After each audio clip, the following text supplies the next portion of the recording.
Hello, new in town are you? Don't worry, you have the look. No need to apologize. I'd be more concerned if you didn't look lost. Everyone has a first day after all, but maybe let me explain it like this. Absolutely nothing was meant to last forever, and absolutely everything ends. In the withering march of time, leaves turn brown, mountains crumble, seas dry up, the very stars grow old and red and veiny. And of course, people die. Some die easy and some die ugly, but everyone eventually dies. Their soul leaves their body to be borne along by the great river, their sins and memories washed away. The river carries their soul through the psychic wastelands to the very edge of the afterlife, where they join the Eversoul. Old souls go in, new souls come out. It's quite a tidy little operation, and it's been going on for quite some time. Now there is a hitch.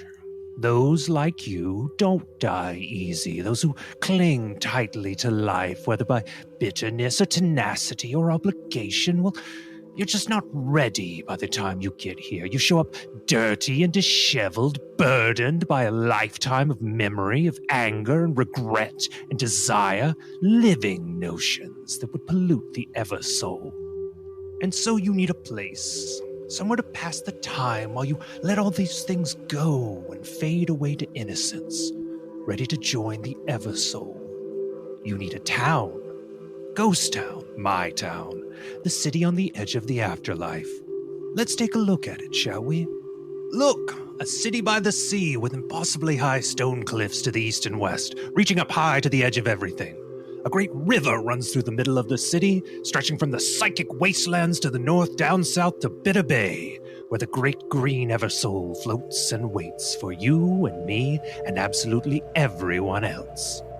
And around that river, the most slapdash city you've ever seen. Saloons and shantytowns, surf shacks and chandelier factories. A pyramid, a crumbling castle, even a library. And a sad story hangs on every one of them, because every building in Ghost Town is the ghost of a building that was destroyed in some catastrophe in the living world. With the exception of one. It's that one at the north edge of town. You see it, the bright silver one.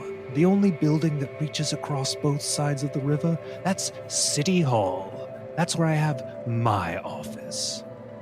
You know, I'm reminded of a story that began there. You don't mind, do you? It'll be just the thing to help us pass the time and help you forget all your troubles. It was a day very much like this one. Flow your soul in the river. When the air by down, there is the where's the crown? Drifting hearts keep 'em busy.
Deep in the bowels of City Hall, in a vast, low-ceilinged room with thin carpet and no windows, row upon row of hundreds of semi-translucent light blue goo creatures of indistinct shape and size sit hunched over desks, their misshapen faces transfixed by monitors. Jelly-like protrusions that resemble unfinished, overcomplicated hands extend from their forms and silently massage excessively ergonomic keyboards.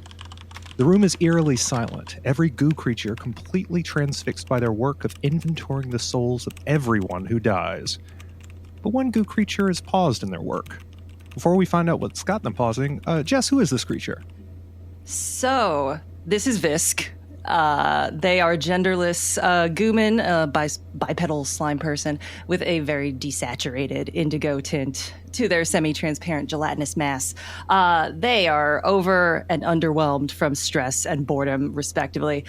They're wearing their work uniform, a neat button-up shirt and vest, along with a 1,000-yard stare, or what passes for one, as they don't especially have facial features other than two reddish sight organs floating in suspension. And yeah, they're numbly resting their fingers on the home row of an incredibly complicated keyboard, specifically engineered for the Gooman capability to form many, many digited but very disturbing hands. And they sigh. So what does it say on that screen? Municipality, scrub fuck, date range from -100 years to present, investigate. Enter verdict here, request supervisor attention, enter verdict here. Yeah, so 27, that's just enough to be strange. This is a judgment call. What do you do? Do you want to investigate it? Do you want to request supervisor attention? These are the two things you can do. 27? 27 what? So I've got to raise some attention on this. This is strange. So yes, I'm going to go to my supervisor. As your supervisor is at the other end of a very long room, and well before you reach them, they see you coming, and you can see them form shoulders and then slump them a few times just to really communicate this is not something they're thrilled about. But what is it, Visk? Sorry to bother you, sir, but a peculiar data set just came in that requires some attention. We've got 27 souls missing from a place called Scrubfuck. What's the range? Looks to be -100 years to current day. A century. Yes, but I think that... You've got 27... Miss, do you know how many souls pass through here? Oh, in that time frame? Well, billions and billions, of course, but a lot. Yeah, that's 20... Come on, that's breakage. I mean, yes, but they're all from a singular location. Isn't that the least bit odd? No, it's just nothing. Who cares? Just go, it's fine. Who cares? Who cares? This is a very strange phenomenon. What do you mean, who cares? Well, I care.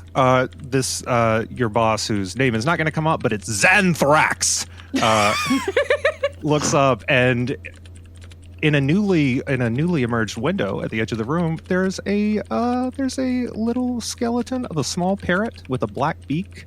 His wings are covered in green feathers, and it's wearing a small black tiara. What's this about some missing souls? What's going on here?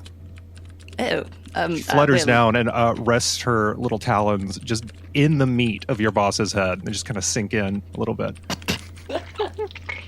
We were just discussing this small paperwork discrepancy, probably a glitch in the system. It says here there are 27 souls unaccounted for from Scrubfuck over the last century, which cannot possibly be. Let me take a look at... Oh, I see what's good. What we're going to do is I would absolutely love for you to investigate this for me. Would you mind? Sure. I'm Planchette, by the way. Who are you? Oh, nice to meet you. I'm Visk. Right. Oh, Visk, you're the new one. That's yes. Right. By comparison's sake, yes. Yeah, you what, like 70, 80? Oh, 99. 99? Oh, you know what? Me too. Wink. First anniversary. My 99th. You know what I mean? No way! Yeah, no, I'm older than that, but I'm being cute. Yeah, no, I'm going to tell you what. I think that the mayor would love to hear about this. What? And I think that you are going to be the person leading the charge on getting this handled. I'm going to get you to... Yeah, can you head down to the green room? It's in the bottom. The mayor? Wait, what? Yeah, I'm vice mayor, as you know, and then you've got the mayor. He's wonderful. Yeah, this is exactly the kind of thing that we're trying to proactively look at it as we're reaching the end of this voice term. We're bringing this to the top. I'm bringing this to the top. I did say the bottom room, green room. It's right there in the bottom of the building. But I see what you mean. You see on a metaphorical top. Yeah, totally, right up there. I mean, bottom again. Just find some stairs and keep taking them down, and you'll get there. I'm gonna go round up a couple more folks, and yeah, I'm so proud of you. You're so good, Visk. Yeah. Oh, the mayor's gonna hear about this. You won't be meeting him, not you, but someone else will. But it'll be great. I'm proud of you. Oh, okay. Yeah. Oh, something to shoot for, honey. All right, bye. And she takes off, like pulling a pretty good chunk out of Xanthrax's head as she goes, just kind of like dusting her little talons off as she goes through a window that closes up behind her, and the room is semi-dark. I guess. Yeah, it was already closed. Well, I guess I'll be making. I'm taking my break early. I'm going down to the top. And Vis starts walking away from Xanthrax. Yeah. Xanthrax looks like he might want to say something, but like this fucking skull is still reforming around what was ripped out, and so you hear no protest as you just kind of take off. Take it easy, buddy. All right, we're gonna jump all the way to the south edge of town now. So when people first arrive in Ghost Town, they tend to take up residence in the north end with the newer buildings. But the longer anything's in Ghost Town, the more it starts to fade and drift to the south towards the water, and that applies to people and buildings. At the edge of the water, the structures are so insubstantial you can walk right through them. The exception of that rule is a little bar called the Short Pier. It's right on the edge of the water, just a few steps away from the sea and all the oblivion it holds, but for whatever reason, it doesn't fade. It's a dive, sure, but comfortable enough. Wide, dirty windows allow in the pale green glow of the Eversoul, making everyone in the Short Pier look just a little bit nauseated. There's a guy sitting at the bar, a guy with long blonde hair, incredible abs, and a pleasantly vacant look. He is not wearing a shirt. He seems like he's waiting for something. Blocking out that green for just a second is the beautiful form of a tall owl person. And I'm going to toss it to UKC. Oh, who, me? Doo-doo turns to the camera as if a whole audience is watching him.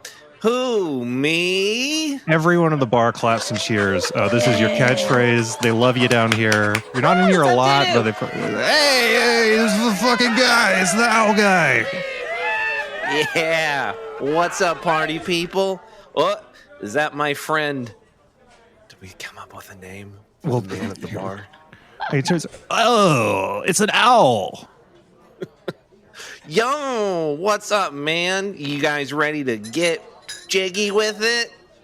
Doo-doo starts to kind of not thrust, but kind of still do the upper motion of someone who would also add a hip thrust to it. He's just not doing the hip thrust.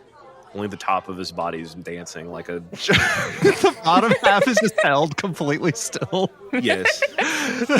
Okay, hold on. I need to roll. Okay, this guy is... Sanity check.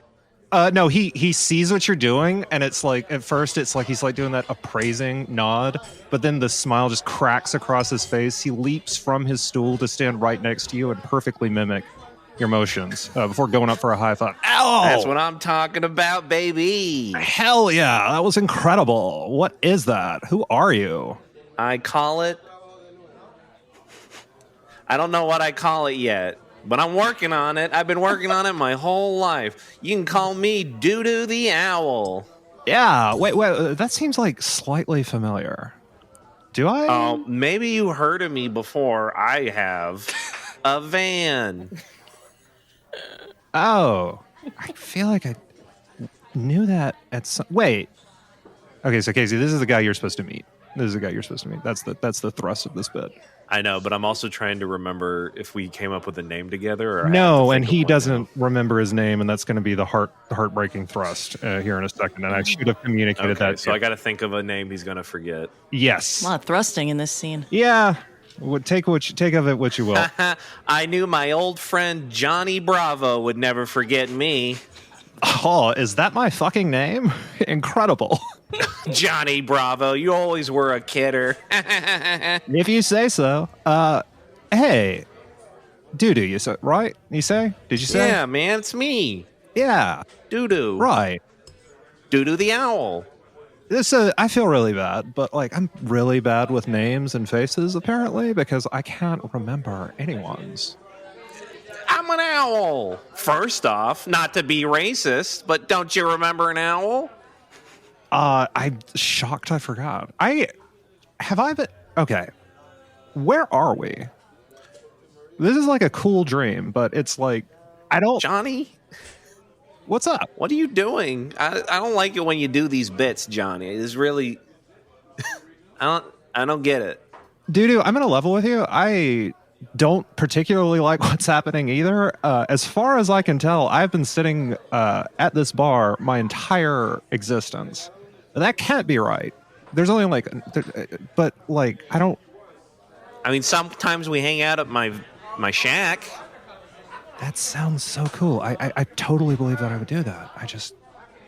We're there like every night, man. What's wrong? Yeah. No, let's You've been Yeah, drinking. no. You've been drinking too much. Hey, I call towards the bartender. Hey, man, you got to cut this guy off. The bartender like takes the guy's glass and like turns it upside down. It's like, last call, buddy. There you go. When you look at the bartender, you realize you can actually kind of see him through Johnny Bravo a little bit. He's starting to get real and distinct. And this is not the first time you've seen this. Doo-doo, you've lived here in Ghost Town for a long time compared to most people. Most people are here a year or two, and this happens to them. They forget the details of their life. They forget everything that they were holding on to, everything that was keeping them from passing on. They gradually slips through their fingers like sand through fingers. And fuck. No, keep it in. That's perfect. God damn it. Yeah. I'm going with it. Johnny. Oh, man. I thought we had more time, my friend. Oh, we got all the time in the world, bro. I don't have anything else going on in my entire existence. I could think of maybe one thing you need to do.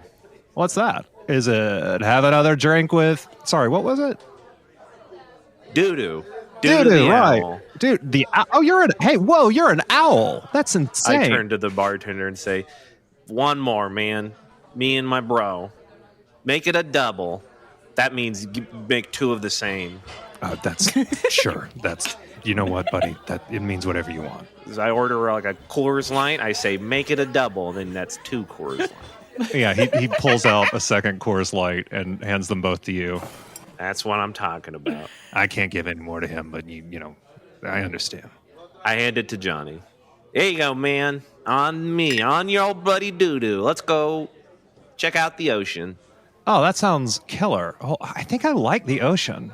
He pops off the beer with like the last of his muscle memory. He just like slams the top of the beer on the edge of the bar, and the cap like flips up, and he snatches it out of the air. He's like, "Whoa, I think I'm cool." You always will be, man. I try to do it also, but it Yeah, you make a sleight of hand. Let's see how that goes. That's a 9. The cap does not come off. Well, it does, but it takes some of the bottle with it, and you just kind of got some shardy glass situation. But you got a beak, so you're fine. I'll drink around it. It's all right. To the beach. Arm in arm with a Coors Light in his hand and a mouth-destroying Coors Light in yours, you walk out, and it's just like a couple of steps to the water. He sits down and kind of is like, "Oh, I'm actually really tired. Do you think it's okay if I sit here?" Yeah, man. Take all the time you need. We got all the time ever. I think I will. I think I'll just sit here. And as he sits, his like feet touch the water, and there's just like a slight confusion and like like sort of a mild suppressed fear in this conversation. But it's all that's gone. It's just like the second his feet hit, it's just like this like Buddha calm washes over his face, and he's just like, "This place is fucking beautiful." Yeah. Doo-doo drinks and motions to him to also just drink up. Yeah, he's drinking. It is. You can hear though as he pours it. It is just hitting the wood of the pier. And Doo-doo thinks in his Homer Simpson like head, The beer! The beer! But does not say anything. The bottle kind of slips out of his hands and falls into the water. And a second later, he just kind of. Is that too late for another sleight of hand check? No, he slips off like. It hits that like Slinky on the stairs where it's like he's just in the water. There's a very quiet splash. Just like the Slinky. Where he hits the water, it's like it's a little brighter, and that just kind of moves out towards the Eversoul, and as you follow Johnny's soul or whatever, probably soul. Let's go with soul since that's what it fucking is. You just it We all have a ghost inside us.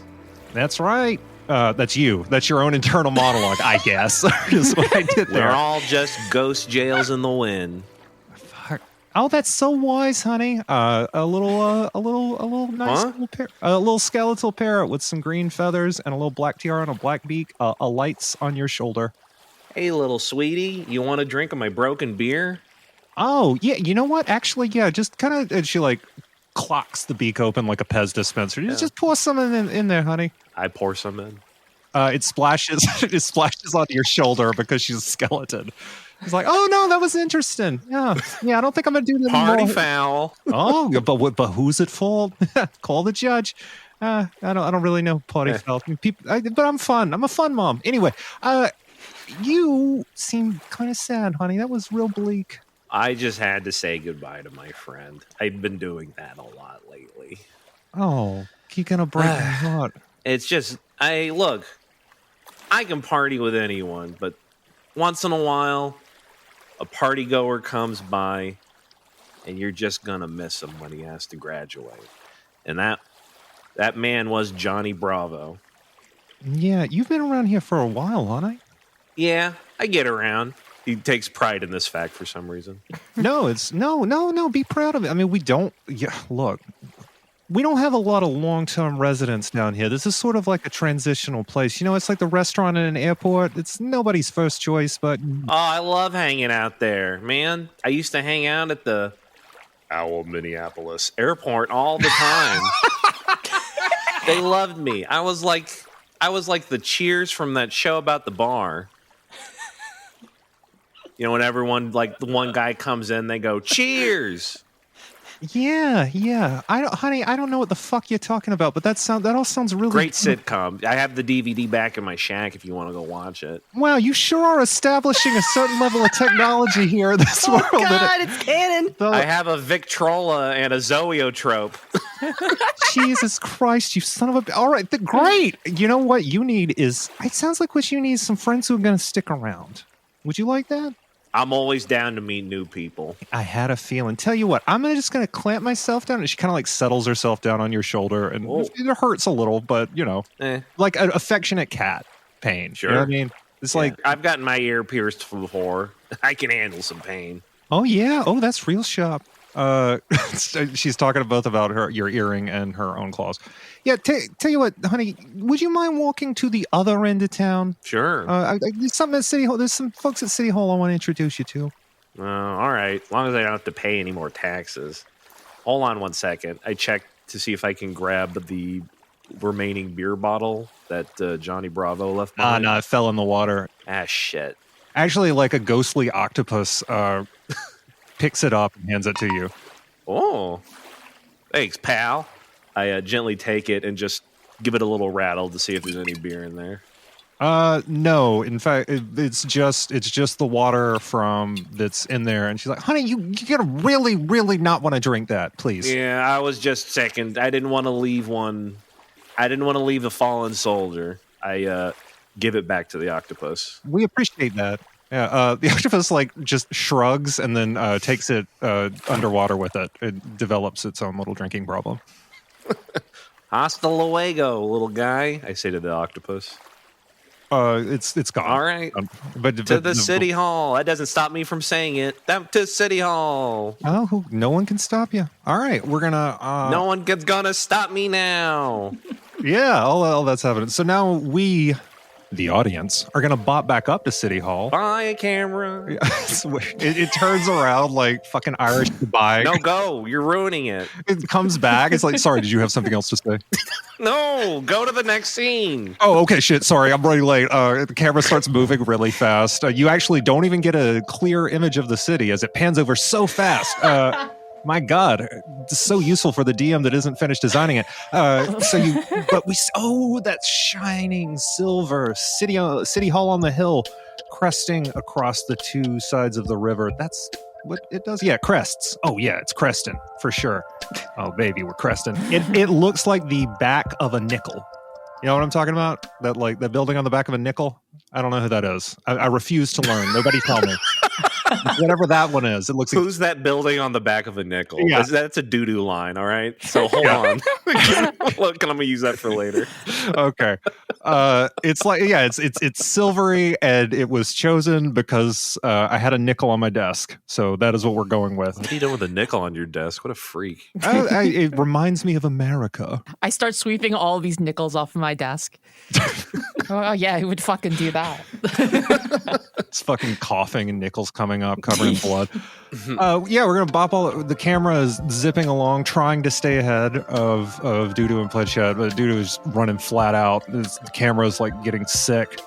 Stops to throw up in the river and then goes much faster. It slams through the wall of City Hall insubstantially into a different room than the one we saw before. This room has a window, letting in the green light of the Eversoul, and the carpet is a little thicker. Sitting in a rolling office chair at a fold-out card table is a well-dressed cat person. Amber, you want to tell us who this is? I think I will. In the chair sits a slender Catalan woman. A cat person, if you would be so crass. She's calico coloring with pale yellow eyes, one of which is wreathed in black fur, like an eye patch. She's slouching in the seat and making a show of cleaning her hooked claws. And a few of those claws are missing, or broken, lost somewhere in the process of exploring the crevices and footholds of Ghost Town's fading architecture. She's wearing a ruffled white shirt, cinched around her waist by a black leather corset with straps that come over the shoulders, and slim black leather pants and boots. And that simple garb pops with flashy accentuating accessories. Rings and bracelets of brass, gold, and bone.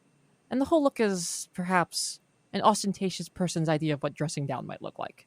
Now, I mentioned a window on the wall, but there's also a window on the door. You can't see much through it because currently there's a Gooman standing on the other side. You've only had a couple of run-ins with Goomans before tonight. Once when you tried to break into City Hall, another time when you tried to break into the library. Both times they just stopped you when you'd barely gotten started, asked you politely to leave. But this time was different. This time the Gooman brought you here, where you've been waiting, in this room. And suddenly you can see the light of the hall outside, because the Gooman has stepped aside. And a skeleton.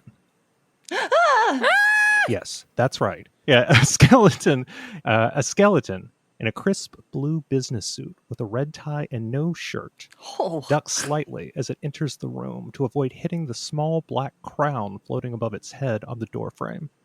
It looks right at you, which would unsettle most people because it doesn't have eyes or a jawbone, and it's a skeleton. Felicity Fairweather, yes? Yes, and who do I have the honor of speaking to now? Oh, well, honor is the word indeed, for you see, I am the mayor! And he steps in fully into the room. It occurs to me that I'm not sure if he had opened the door. But when did he open the door? He opened the door, and he steps into the room. Notices that there's not another chair. He's like, huh. Well, I thought, you know what? It's fine. He walks over and he takes a seat in a chair that is there when he goes to sit on it. How are you doing this evening, Felicity? Well, it seems that my plans have been interrupted, but as far as places to go, Your plans? This isn't so bad. Yes, my plans. And what was your plan for this evening? What have we interrupted? What enterprise were you up to? Oh, I don't know how familiar you are with the city. Probably pretty familiar. Pretty familiar with the city I've run for nearly a century, yes. Oh, wow. Here I thought you were a new hire. No. I was checking out, you have a beautiful, beautiful pyramid. And I thought, Oh, right, that's right. I wonder what's in there. Yes, that's none of your goddamn business what's in the pyramid, to be perfectly frank. I'm sorry. I'm just letting myself off the leash a little. You see, when you try to break into things, Felicity, I'm going to be perfectly honest with you. I don't really care what you try to do. Oh, well, I guess I suppose that you could just let me out of here then, and I could go about my way. Mm-hmm. And then what's going to happen, do you suppose? Well, I would suppose that I would maybe stop by the Buried Hatchet or the Sensatium and enjoy a little drink, a little carnal pleasure to drown my sorrows of being trapped in this strange town until eternity or more. And then... Well, sorry, an eternity or more. And then maybe I'll go, I don't know, poke around a little bit more. I promise this time I'll make sure that it doesn't become your problem. It did become my problem indeed. But let's dial that back. You said you're worried about being here for an eternity. Now, you have to know that's not how it works here. Yeah, I don't like to think much of the alternative, though, now do I? No, of course you don't. Few do. You know, Felicity, how much do you know about my predecessors? And he's leaning forward and putting his chin in his hand. It's kind of locking eye contact, but no eyes, just black pits. Your predecessor's mayors or your predecessor's skeletons? Oh, well, you know, it's funny. I'm not the first skeleton, but I am the first mayor. My predecessors weren't so civic-minded. They had other interests driving them. They were cruel, capricious, insane, embodiments of entropy. Many of the negative reputation of the afterlife is largely due to their exploits bleeding over, you might say, into the mortal coil. So we pretty much keep a tight lid on that door these days. Not a lot of trips upstairs. So the thing is, I know what you're looking for. Really. Do you now? Yes. You're looking for the answer to why you're forgetting everything gradually and suddenly. Didn't used to break your claws trying to pick a lock, did you? That's new. That's a new disappointment. I don't think so. No. I can assure you, you didn't. You can assure me, and how do you know? Because I know, because I remember the day you arrived. Do you? Do you remember the day you died, Felicity? I try and try. But I'm afraid not. Not anymore, Mr. Mayor. No details? Nothing? She sort of places her hand to her head as if trying to remember something that's just like on the precipice of what she can grasp. It's like little flashes of her stalking through a room at night. Wires tripping, thrashing jaws and warm liquids, and just... nothing useful, I suppose. Evocative stuff. Sorry, just in your head a little bit. Here's the thing, Miss Fairweather. You're not the first to have this problem. I set up this whole enterprise, this whole distract. It's a brand new kind of afterlife we've got here. You see, it's performance, it's respect for people, it's functioning for people. We fulfill all the functions we set out to accomplish unself-consciously, usefully, and profitably for all interested parties. But the thing is, there are people like you. There are the inquisitives who are not satisfied with the sensatium, or they're not satisfied to just check out the new bars that drift in from the north and down to the south. They want a way out. They're ambitious. They're driven, and it's so sad to watch them scratch away at a door that will never open.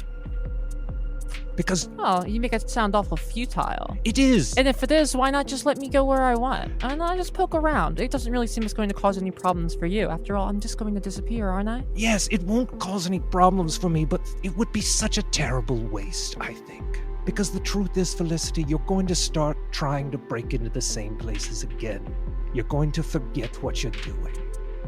And just like all the other have-to-know busybodies, you're going to gradually drift down south and become nothing.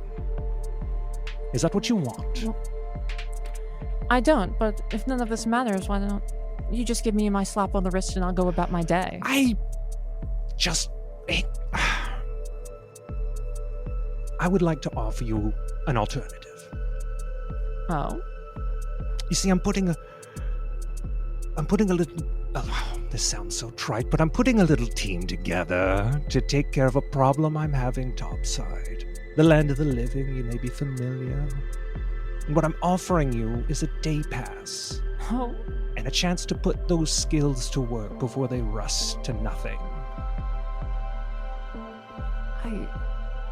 Back upstairs. Land of the living. Sounds pretty good. Right? I think that sounds very good, actually. Yes. Wouldn't that be nice?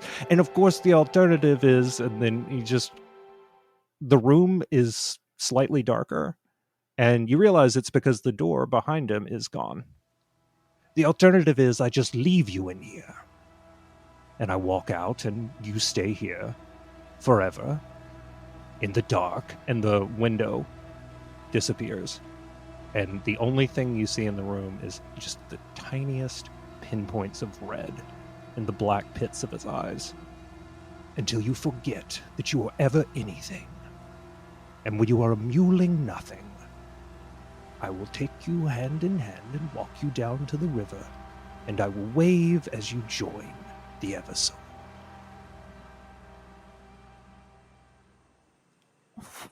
So those are the choices. I think that doesn't seem very necessary. I think that seems like a little much, Mr. Mayor. Yes, I'm afraid I'm going to have to restrict your access to doing whatever you want because you're too useful. Sorry.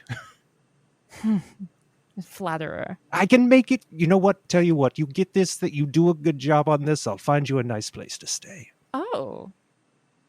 You know, you're making this sound better and better. I don't suppose I have anything else to do. No, you don't. Well, tell me more. Well, we can discuss it on the way to the green room. The green room? Right this way. And a different door opens. A door that behind you that wasn't there the last time you checked. Magic! Ooh. Yeah, it's magical. Just right this way. It is the door swings open, and it does not look like the office space that the rest of the building is. It is stone. It is a stone staircase leading downward, spiraling, you might say.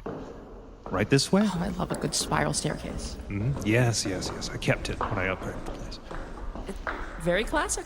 Okay, so we are now going to cut to the green room. It's a staging area at the bottom of City Hall. The civic vibe is gone. The walls are stone, and the entire floor is just grating. By which I mean it is like grate, and not that it is irritating, although that is up to you. The room is filled with pale green light and the sound of flowing water from the river, which is just inches below the grate. It's kind of like terrifying, honestly, knowing what you know about the room. There are 3 white rectangles of about person height on the floor, each traced in chalk. Each one is labeled with a name. There's Doodoo, Felicity, and Visk. Felicity, as you open the door, somewhere along the walk down the stairs, the mayor is gone. The mayor is no longer with you. But you just sort of keep walking, you come to a door, you open it, and you see this room that I'm describing. Doodoo is already sitting down in the rectangle, and Visk is kind of anxiously glooping back and forth. And that's what's going on. Hello. Wow, my known name and everything. Oh, Doodoo the Owl. Felicity. Whoa. God, You always a pleasure to so-and-so. see you. We bring it in tight. Yeah. What? These, you know each other? What's going on here? We drink all the time, baby. You've never been to the Sensation. I guess you wouldn't have been to the Sensatium. You're made of the slimes and the sensory organs and whatnot. But No. Visk has never left this building. never? Well, Sorry, honey, I didn't mean to blow you up. You didn't have to say that out loud. Wow. It's so cool out there. Bubble Boy. Is it? It's so sick. There's actually some pretty cool stuff out there. Yeah, man. Well, it's not for me, though. It's for you undead deadbeats. It doesn't matter. Excuse me, paper pusher. Not with an attitude like that, buddy. Honey, that is not how we talk to the clientele. Yeah, listen, sweater vest. Not all of us can type on a, fake computer for the rest of eternity. Some of us had to live and die real lives. Don't often have to interface with the customers. Yeah, you're back at house, all right. Yeah, we don't really put the Gooman in client-facing positions. It's fine. Don't worry about it. So if y'all just want to get yourself settled on your rectangles, I'll kind of run you through what we're going to be doing here. Wait, first of all, who are you two? What is going on? I'm Doodoo. I'm Doodoo the Owl. Duh. I'm a big owl, as you can see. It's a new race added into the last update, I think. Right? Doesn't matter. I'm an owl. I've got big basketball shorts. Check them out. he kind of like he does like the opposite of the move he did with Johnny Bravo, where his hips move, but his top just stays completely still while he like jimmies around his basketball shorts, just like wahoo! Wow. Right. And he's also got a monk robe and long jersey that is tucked directly into those basketball shorts, those aforementioned shorts. Is there some kind of label on the jersey? Like, do we see what do we get? You know, here? I was just thinking about that. What's the opposite of a posse that might be insane and clown-like? So I thought maybe it would just say the Blue Man Group. That's great. Let's go with that. So he loves the Blue Man Group, or it was going to be blank, and he's like, once my favorite teams figure their stuff out, then I'm gonna print on it later. Oh, we got a team for you right here, honey. All right, yeah. Look, I can't be. And So what we're gonna be doing is- wait, the cat woman. Who are you? We're skipping around. I don't know these people. The mayor brought me here to what I can only assume is what? I don't know, like some kind of execution chamber or something. The mayor brought you here Yes, the mayor brought me here. I was personally. most of the way. Yes. Wow, the whole mayor. An audience with the. What is going on, Planchette? Oh, I'm sorry, honey. Is the vice mayor not good enough for you? That's fine. Here, what's going on is I can't be sent. We got a discrepancy of the town of Scrubfuck. Yes. What does that have to do with these two? That's our town name? Absolutely. I just never looked, I guess. Is that a weird name for a town? No, honey, it's Ghost Town. It's a working title. Okay, great. Now, Scrubfuck, it's a little. We'll tell them. We got some missing souls. Some souls went missing. This is the kind of thing we're trying to be a little bit more proactive on, just in case it's necromancers. Whoa. Yeah, those are bad. Yeah, they're kind of the worst thing. We sort of got a non-compete on that. So what we're gonna do is we got some different ways we're gonna send you up topside, land of the living. What? Y'all are gonna look Topside? around. What? Yeah. We gonna go up again? I haven't even been outside the building. We're really doing this. Yeah. Just like that time I kept my hand on the cart. As long as I kept it on there and I was the last one, I'd get that cart. Yeah. But someone tricked me with a high five. Thanks for asking. Oh. I've never been outside of this building. You're sending me up top. What is the meaning of this? Well, yeah, honey. That's why I'm sending you with a couple of warm bodies to make sure you don't get too fucking terrified and freaked out. It is going to be different up there. You're sending an office clerk and two antisocial criminals up to the top to do something. I love meeting new people. I was about to, excuse me, I I'm beg very your social. pardon. Yeah. They already knew each other from their social engagements. I'm not sure antisocial's really fair. I mean, That's they're fine. doing crimes, I assume. You don't go outside. Touch grass. Hold on, let me hold on. I just want to take a look at my org chart here. Yeah, I'm still the vice mayor, so if everybody wants to get into their little, No, you're right. their I'm little... sorry. I've been sitting in it this whole time. Yes, you're very good, honey. Thank Yeah, you. Planchette, did you say your name was? Hey, that's right. Oh, the man is on this one. You're just so sweet. Can I ask you a quick question? Ask Can away. you be completely honest with me? I'm not going to commit to that. Okay, well, I hope you would at least consider it. Yeah, well, let's hear the question first. Then I'll decide if I lie to you. Okay, go for it. I suppose it won't matter in a moment anyway if you do. Uh-huh. So this is not an execution chamber that I got tricked into by the mayor. No, if he wanted to execute you, why would he have tricked you? He's not cruel. He's just kind of mean in a horny way sometimes, but like... Yeah, well, politicians. Keep it in your pants, Planchy. Never! She pulls out a huge cock. No, go ahead. Yeah, it's just a bit. That's not mine. I just found that somewhere. It falls on the ground. It tumbles into the river, never to be seen again. The old fake weenie bit. A Oh, it's classic. not fake. What? Don't move past it. Okay. Yeah. Okay. We're just going to send you up top. So here's how it's going to work. Obviously, these are temporary. You are not just alive now. Oh, man. Yeah, that's sort of like exactly the thing we're trying to put a stop to. Why? Kind of. Well, here's the thing. Everybody loves being alive, and if you forgot why, you're about to remember. But the other thing is they don't love being dead, but we kind of need them to do that, because think about it. What if the whole world was covered with alive people? Wouldn't that be gross? Everywhere you stepped, just a living mass of flesh that could cry out and be in pain. Too many people for even any kind of social anything to continue. Just sucking and fucking and continuing to produce people. It's a mostly, custodian species. That's what we're doing here. Anyway, passionate about it. Dudu has been mostly quiet, thinking too hard, and blushing about what you described. Yeah, imagine 30 feet deep, covered in the entire surface of the world. Just a fuck mass of people. Dudu like puts his leg over his other leg. Dream Like, of can it! we move on, please? All right, sure. Okay, we'll get right to it. Okay, we'll start with... I think we're gonna start with Dudu. And she there's some levers next to her that she takes a step to the side to dramatically reveal on her little perch. Each of them has it's a tiny lever with the same names, Dudu, Felicity, and Bisque on them. She pulls the lever next to Dudu. Dudu, the area inside the chalk rectangle that you're sitting in glows white, and you immediately lose track of your place in the room. Wow! Whoa! What the? You've never flown, but it feels like that. You're dimly, distantly aware that you are leaving not a body, but you're leaving something behind in the green room. But much more presently, you feel your consciousness falling upward at impossible speeds to an unknown destination. The other two of y'all just see like Dudu completely like greened out, just like wide-eyed, leaning back slightly, just like kind of gently rocking in this glowing white square. Absolutely at peace. Can I do a sleight of hand to try and hide my boner? Too late. As I get no, my hands just like leave it up, and I'm just like, uh-oh. Yeah, you become distantly aware that you are popping one for anyone who wants to see. Now, all right, none. Okay, he looks good. Felicity, you next. Swings a tiny little lever shut. Felicity, the interior edges of your chalk rectangle grow slightly fuzzy, then bumpy, then jagged, and then dozens of tiny chalk fingers thrust towards you, tracing themselves across your body, covering you in spirals and labyrinthine mazes of chalk.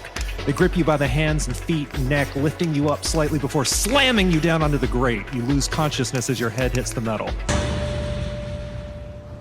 Oh, wow, that one was different. All right, Visc, your turn.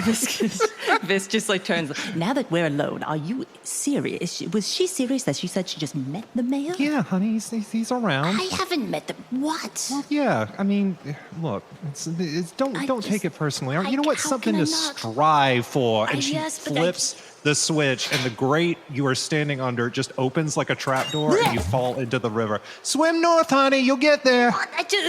Thank All you. pipes lead to hell. All pipes lead here. Thank Don't you. worry. No, thank you for even talking to me. Very nice. Okay, bye. Okay, don't low status yourself in a way that makes me uncomfortable. Fisk is swimming away at great speed. Yeah, insanely fast. Yeah. It's like fucking Star Wars hyperspace. Just you've never been anywhere else besides this building, but it turns out it's super easy to get around as long as you're on an infinite metaphysical river that moves faster than the speed of thought. Mm-hmm. Helps if you're made of liquid. Yeah. Plus magic. Wait, what?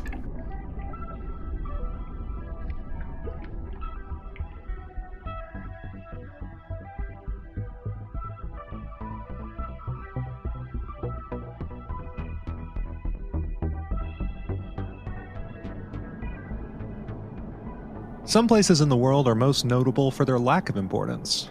The town of Scrubfuck wouldn't even make those lists. It's the middle of the night in the middle of nowhere in the land of the living, surrounded by sand and dead trees that stretch toward the sky like skeletal hands pleading for help. A set of train tracks stretches from horizon to horizon arbitrarily, like the straight lines on a map drawn by the winners. Squatting in the center of this emptiness is a ramshackle building that must have looked preposterous when it was new and is eerie in decay. Who would plant their dreams in soil like this? Ancient peeling pate declares this to be Scrubfuck Station, and indeed, a rusted old train car sits in front of the building, without a locomotive to pull it, an on-the-nose commentary on the lack of upward mobility enjoyed by the local residents. A rusty sink in the corner invites a dealer's choice of lockjaw or bacterial infection to any and all comers. Tucked into the rafters of this decaying shell of a building is a desert owl, clearly planning to make his meals out of the small desert creatures that come to forage and breed in this forgotten pit stop. A pile of small bones and pellets beneath his perch suggests that he's had some luck. He has the large eyebrows that for millennia have led people to mistakenly believe that owls are smart. Suddenly, a white rectangle flashes into being on the floor. Dozens of those same white hands that were terrifying Felicity extend out in every direction, covering the floor and up the walls, grabbing the bones and pellets, but also out the door for handfuls of sand from outside, into every corner, picking up forgotten crumbs, dried out crusts, drawing everything back into that rectangle and breaking it down, ripping it apart to nothing. As the owl watches, terrified, 1,000 busy fingers start to make something, building the rough outline of a feline skeleton. The owl, you can see in his face him saying, "Enough of this shit," takes flight, but only flies a few feet before falling heavily to the ground like a forgotten basketball. The chalk hands pick up the owl and place it near the rapidly forming skeleton. The owl wriggles back and forth a bit before full-grown human legs erupt from the bottom of its body. It waves its wings in protest, but as it does, they grow larger, the feathers of the tips forming into large fingers, the terror in its face melting away and replaced with an expression of deep calm. A gentle green mist covers the owl, and gentle, huge basketball shorts cover its dick, and monk robe fading into existence as well. Next to the owl, much more horrifying, meat and flesh stitch themselves together on the body. Fur sprouts, thick skin grows on top of the fur, covering it.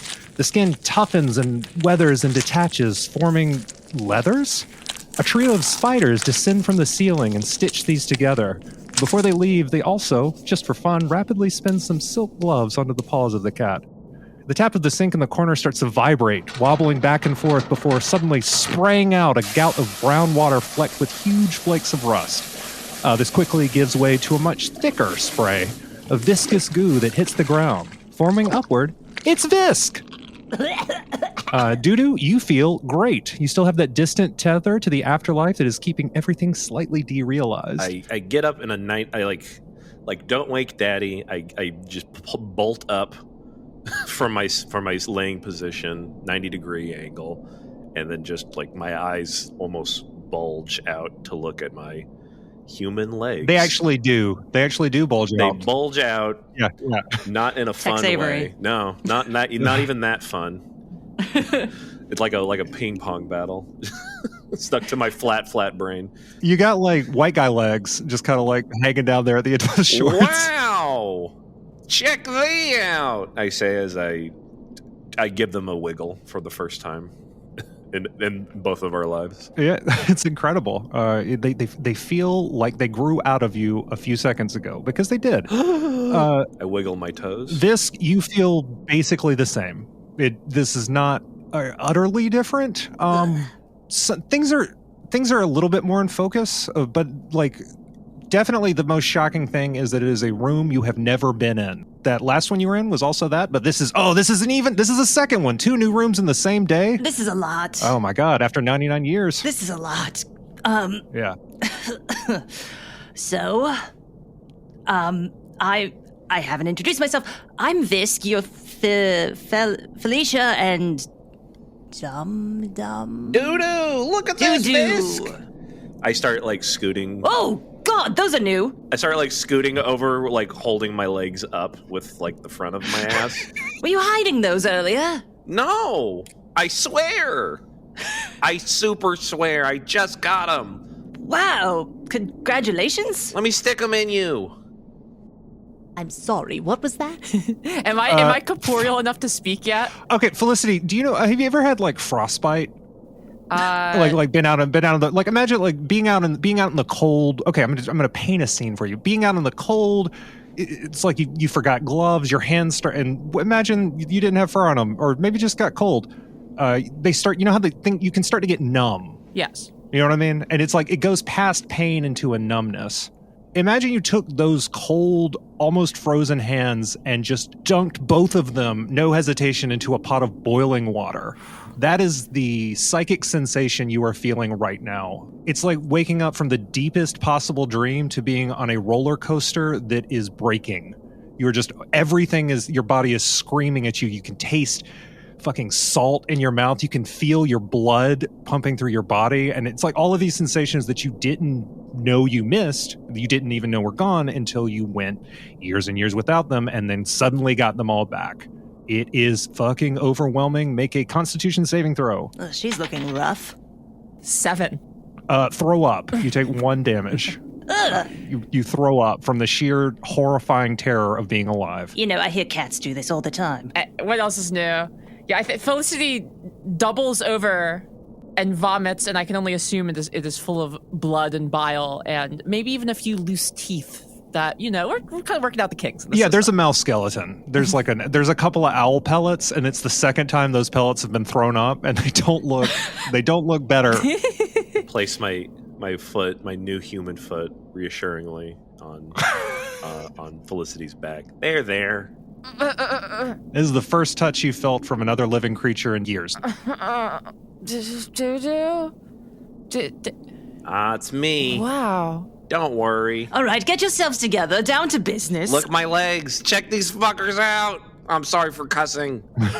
Wow, you have beautiful calves. Thank you. What are we doing here? Visk, you exclusively hear a voice in your head. All right, honey, you gotta get these two in line. Hi, it's me, Planchette. I'm in your head. Whoa, what? Yeah. So you're the only one I can communicate with because you're the only one who's actually there in the sense that we're thinking of. Mentally?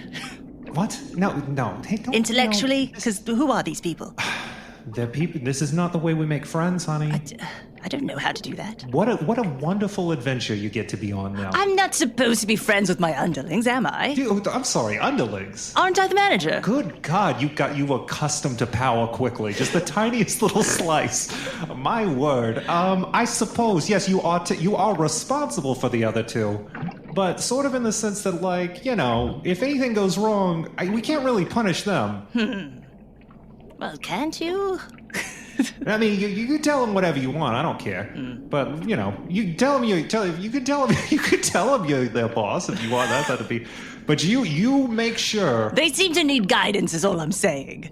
Absolutely, that's what you're here to do. Two things: you're here to stop any necromancy you see, and you're here to make sure at the end of this mission, they end up back here. Now, Felicity doesn't know this, but we've taken steps to make sure that will be happening for her. Doo-Doo seems chill, probably not going to be a problem. I think if I just bump him down here, he'll just snap back. But Felicity, don't be surprised if some other methods have been taken.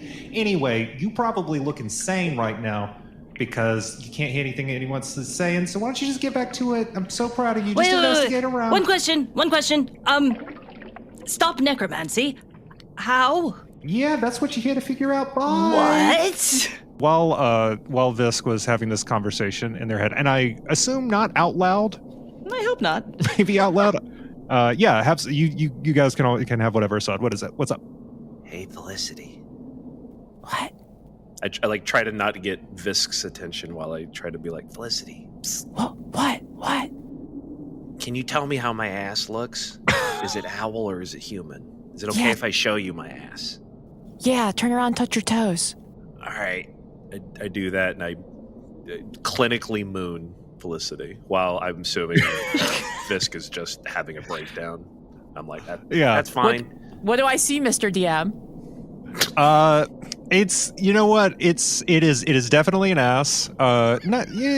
Nobody's writing home about this, but also nobody's leaving a home over it. Nobody's breaking their own. It is an ass. You could come home to at the end of the day and be like, that's it, all right. It's human. It's human. It's human. Yes, I should have. Sorry, I thought we were talking about quality. Yes, it's a human ass. It is a human ass, but you. I don't know. Actually, make a deception check. Me? Yeah, you make a deception check, and Felicity, you make a medicine check. Okay. Ooh, it's not a critical one, but it is a 1. It's a 5. Okay. Actually, okay. Well, no, that's I'm sorry. enough. Mine is a. Wait, what was mine again? Perception? Deception. Deception. Yeah, you're trying to hide something. Oh, it's a 3 then. Okay. Well, Felicity, you still have like the rods and cones in your eyes haven't quite finished forming, but because of the way that Doo-Doo is bending over and making it very clear, it is a human ass, but it does have a cloaca. There's a corkscrew to it. There's it's like rifling on a barrel of a gun. You can see it just kind of twists. Oh yeah, man, that looks great. It looks great. Really? This turns around and sees this. Yeah, this is where you snap back in. Oh, Am I the straight man in this group? What the fuck? Sorry. I pull my basketball shorts back up. I just had to know. I needed a trusted friend, an advisor, to tell me the truth and the whole truth and nothing but the truth. Casting your eyes around this room, you see, it sucks. It's got it's all the charms of an abandoned subway station with all the amenities of an abandoned train station in the desert. By which I mean it smells like piss, like things have lived here and then taken a little bit more pride in themselves and moved on. There is a community notice board on one wall, and there are some missing persons posters. They seem to be half covered up by advertisements, which is upsetting, but what can you do? Check out the advertisements. There's an advertisement for Lord Lemon Whistle's Lovely Licorice. Oh, I used to love that brand when I was alive. That sounds delicious. Let's see. There's also I click. Please tell me more. Okay. As you are looking at these licorice posters, you accidentally see the missing persons posters. Sorry. You were forced to move the plot forward. Yeah, it's just fucking insane. Pecos Sandwise apparently went missing about 70 years ago. Vidalia Strongheart, gone 50 years past. A lot of them get faded, and even if you try to lift over the advertisements, whoever put these advertisements up, it glued the entire back of the poster, like every inch of it, and so it just rips up the missing persons poster. So those are the only couple you can see. You don't see any from more recently than about 40 years ago. Is there by any chance 27 of these?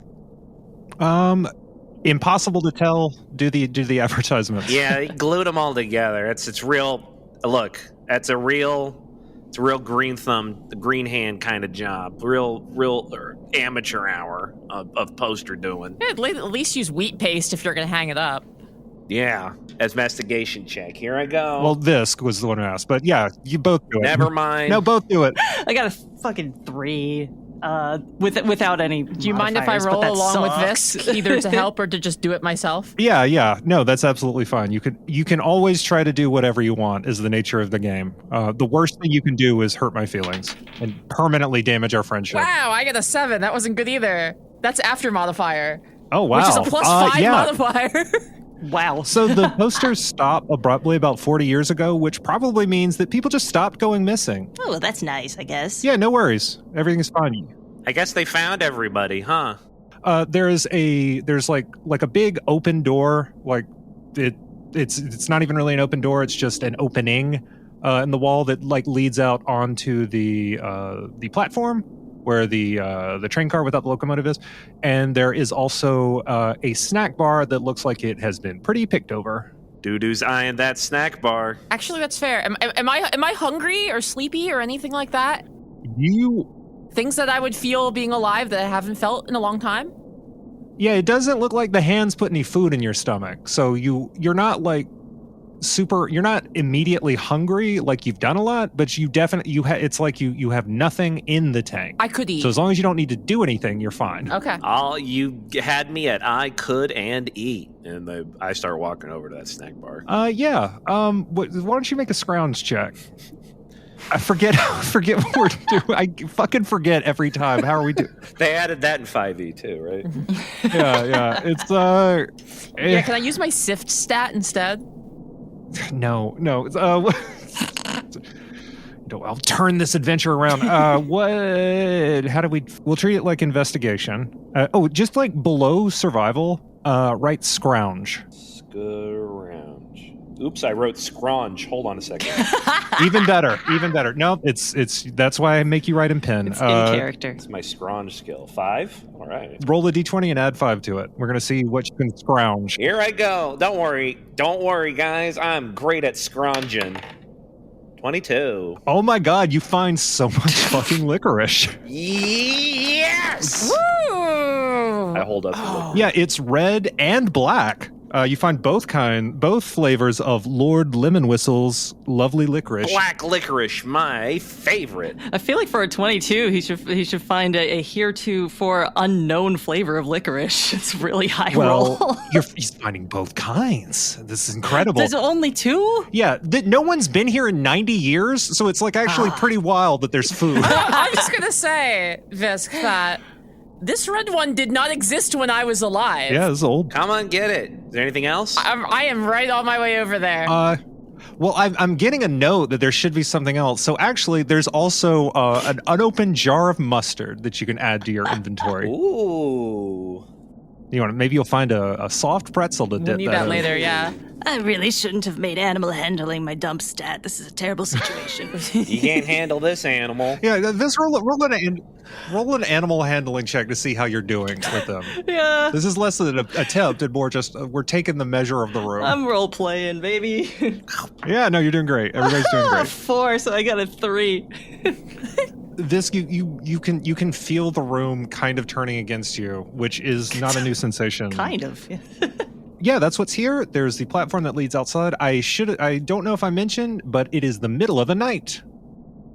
Thank God. So as the cones and the rods in Felicity's eyes begin to settle and her vision starts to come into focus, she begins to look around the room, searching for something reflective, water, glass, really anything, just to make sure that after that horrid and bizarre affair of being taken apart and put back together by these strange hands has happened to her, make sure everything is in the right places. Yeah, it's probably fun. There's some filthy, rusty water on the floor of the dark room and no glass at all.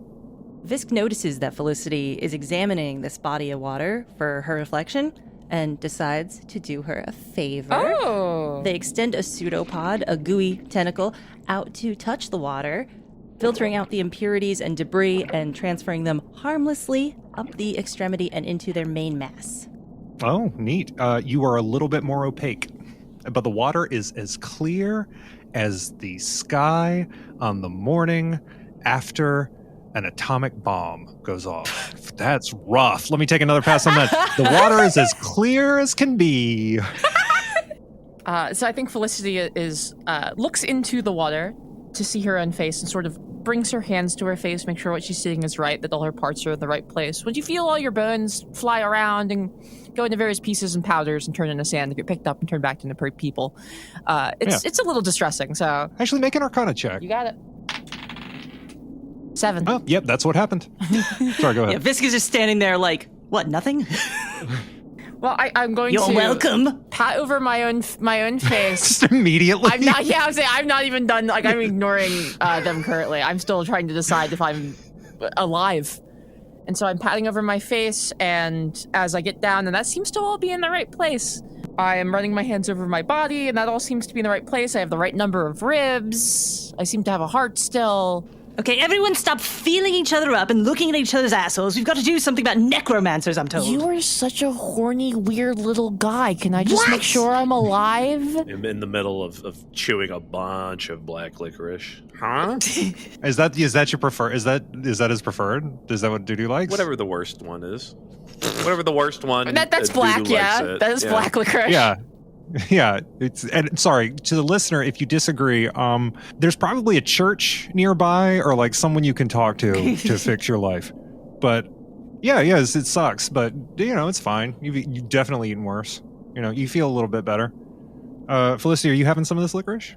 You mentioned I being think hungry. that once Felicity determines that she is alive, I am not sure if she even realizes that Visk did the thing with cleaning the water because she barely had eyeballs and she came back to life. I joined the two just to see what the hubbub is, and I instinctively offer black licorice to the party at large. I think I will take and have a black licorice. I think at this point, eating Hell anything yeah. sounds heavenly. Yeah. All right.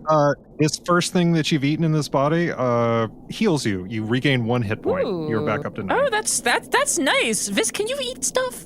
Visk takes the licorice and like, is this a stick? It's a licorice stick. Yeah. It's candy. A what? Yeah, can you taste stuff, Visk? Is taste a thing you know about? I know you can see. You have the I never met a eye equivalent. Goofella before. Can you eat?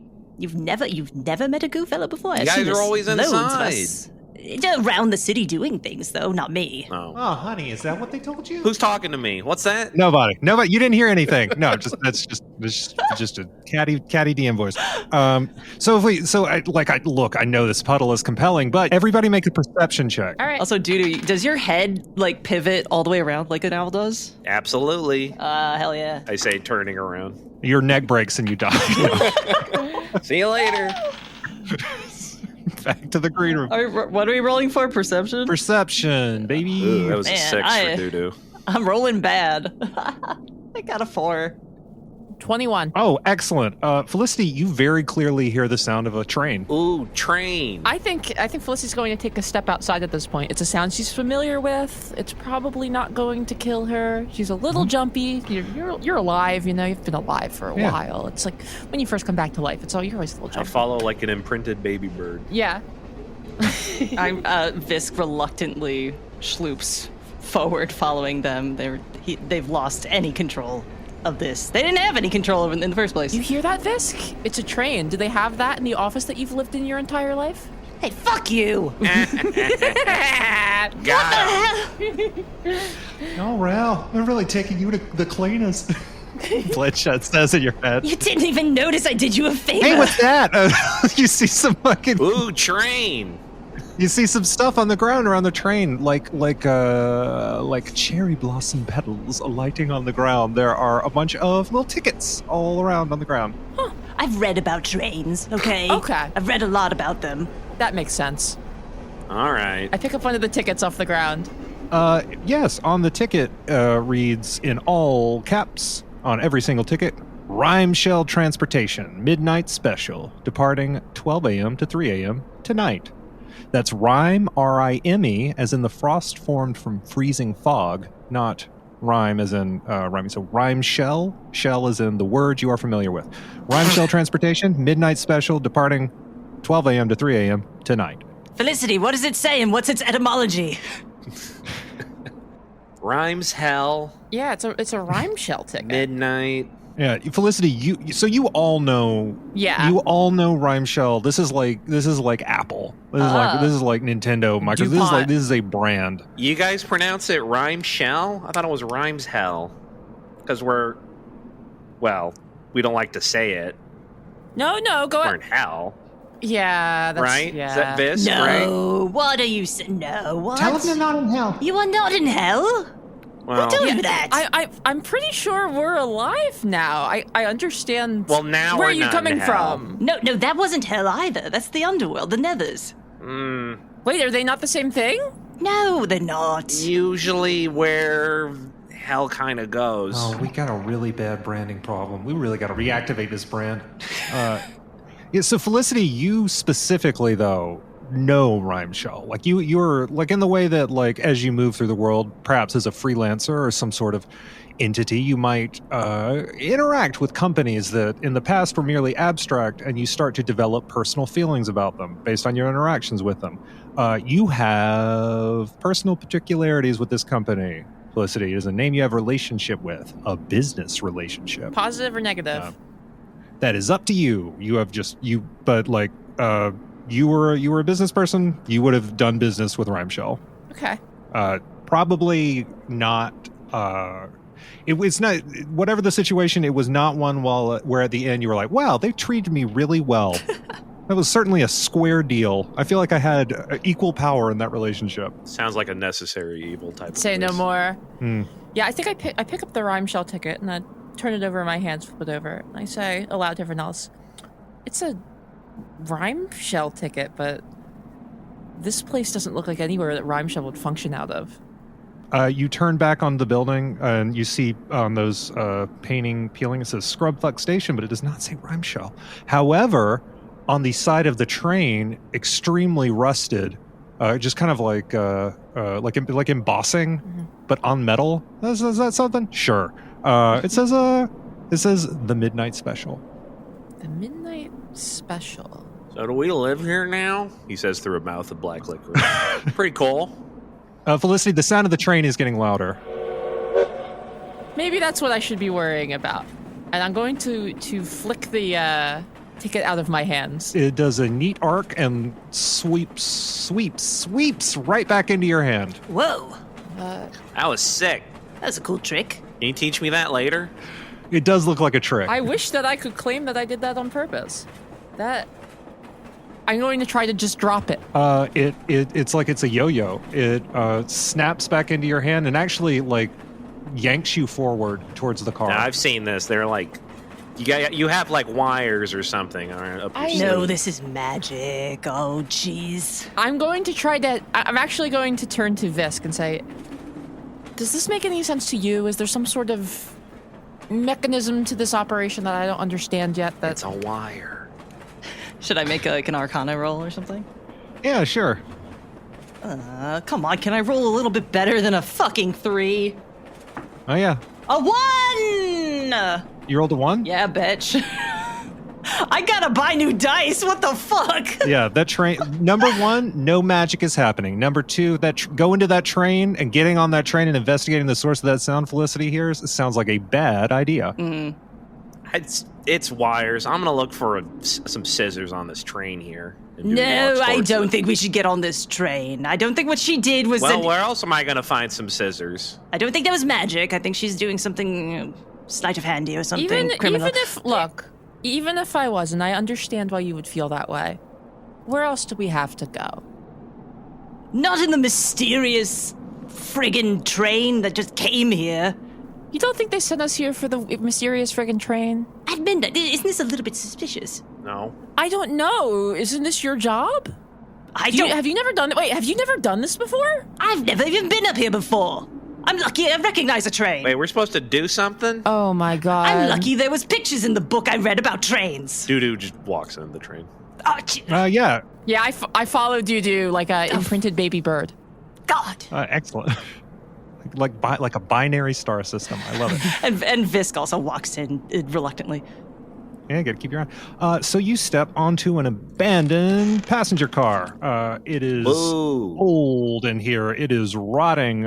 It is a passenger car with an open door on one end that you just passed through. You stepped up a little step to get there, and another door on the other end, which seems to be the source of those sounds. But before we get to that, this is not a huge car. Maybe a couple of dozen people could have sat here comfortably back when this was a comfortable place to sit.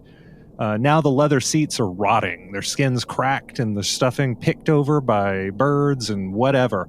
The shades on the window are frayed and torn. You can easily see outside, or you would be able to, but the windows are filthy.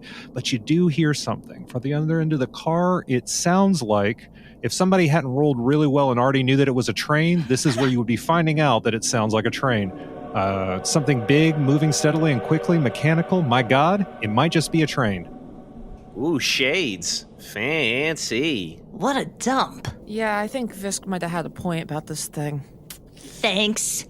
Yeah, thanks. Credit where it's due. I like to Felicity, you're yanked forward 6 feet towards the door.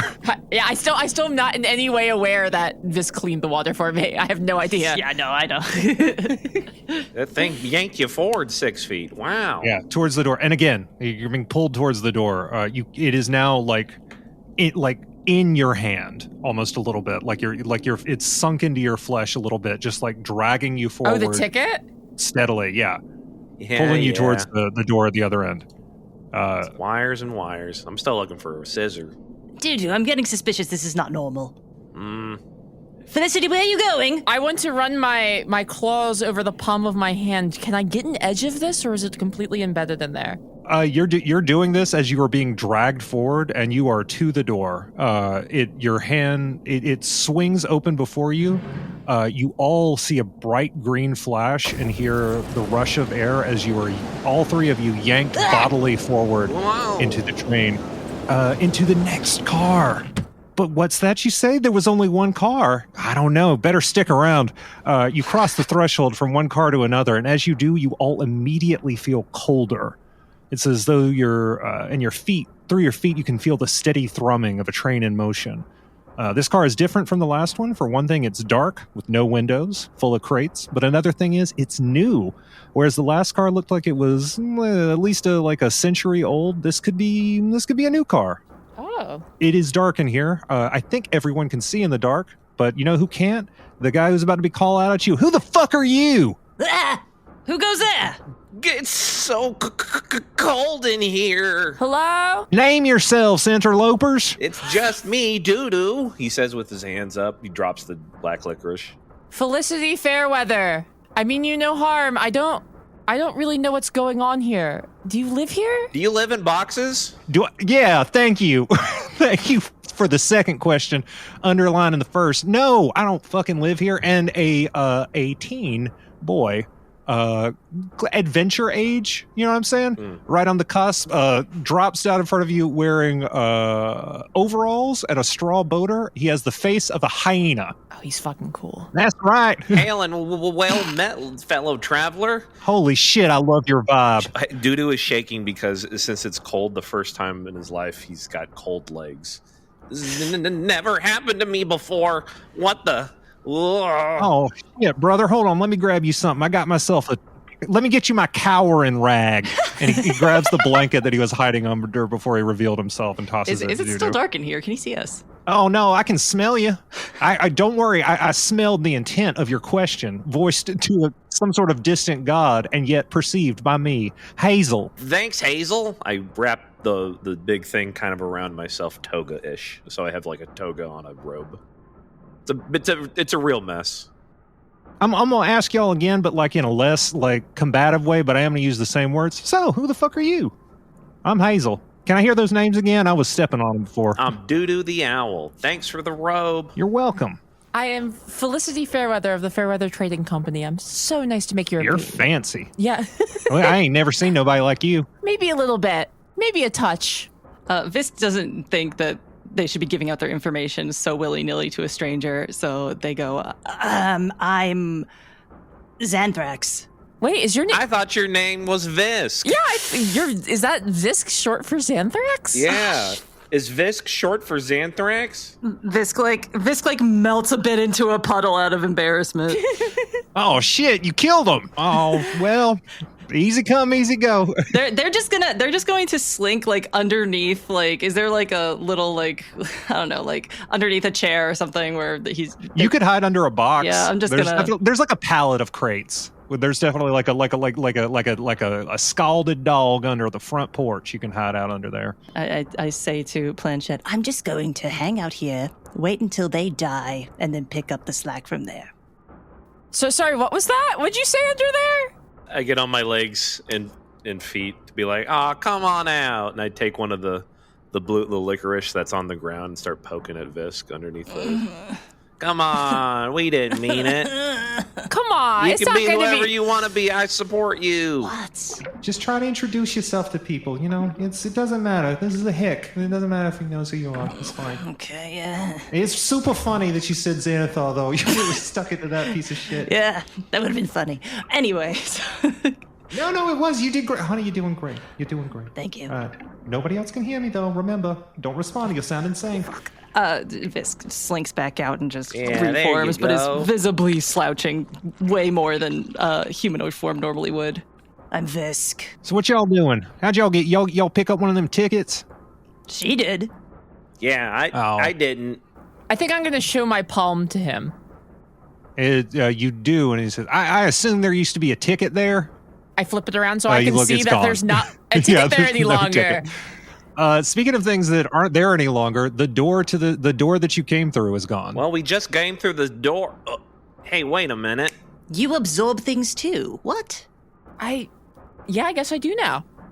Yeah, that's your that I is guess your you do that now. Yeah, I was like, could New I roll power. could I roll to think that I do that now versus knowing what actually happened, like an Arcana check or yeah, something? Arcana check, sure.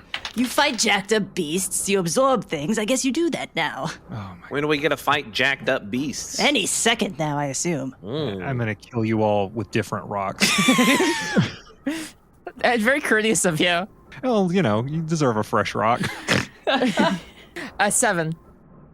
Yeah, no, you have absorption powers now. Yeah, I guess this Apparently. is what living in hell does to you. Are you part Gooman? I think I am. Human legs, absorption powers. Wait, can Goomans breed with other? I don't want to think about this. What are y'all? Yo, I'm I'm part wolf What was myself. your name again, young man? It was Hazel, the man who came through town. He was a biomancer, and my parents paid him good, and he gave me wolf powers. Visibly a hyena.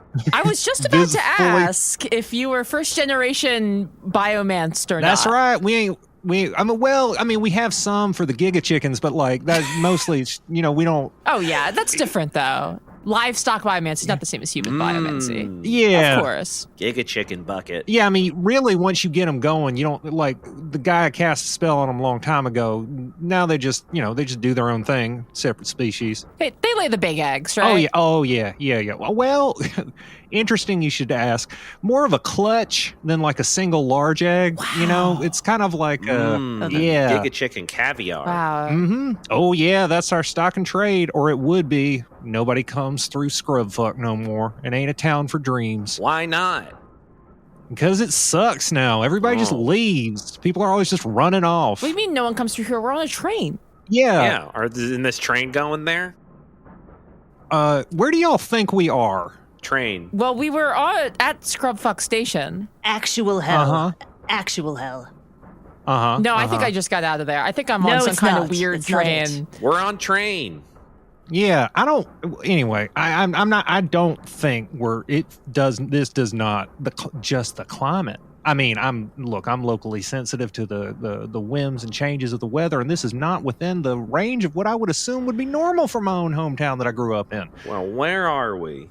I don't know. Let's fucking. I stacked a bunch of boxes in front of that other door because I was terrified that we were going to sort of cast. Did you just get here too? Yeah. Well, Yeah, I got here tonight. looks like we're in the same boat. This is a Oh train. my fucking God. I go to the other door boxes and push them. Yeah. So one of the boxes. Let's see. Let's roll to see what's in one of these boxes. That you try to push. Oh, that's not great. It's a box of destroyed shoes. These are shoes that have been destroyed to be shipped back to the government to be disposed of appropriately. I give them a big whiff. Like they're fucking firearms? Yeah. Various ways. Some of them have like had the tongue like ceremonially cut out. Some of them have had the laces unthreaded. Oh no. Something terrible happened to this footwear. I give them a big sniff and then turn to everyone and try to do the Ernest P. Worrell, but with my beak it doesn't quite work, so my head kind of jiggles back and forth, like on its side, and I go, "Oh, these smell bad." Yeah, homie, that's a box of fucking shoes. I'm just I want to get to the door. All right, well, I'll help you with that. And he like he's kind of hunched over. He's got the hyena hunch. You know what I'm saying? Yeah.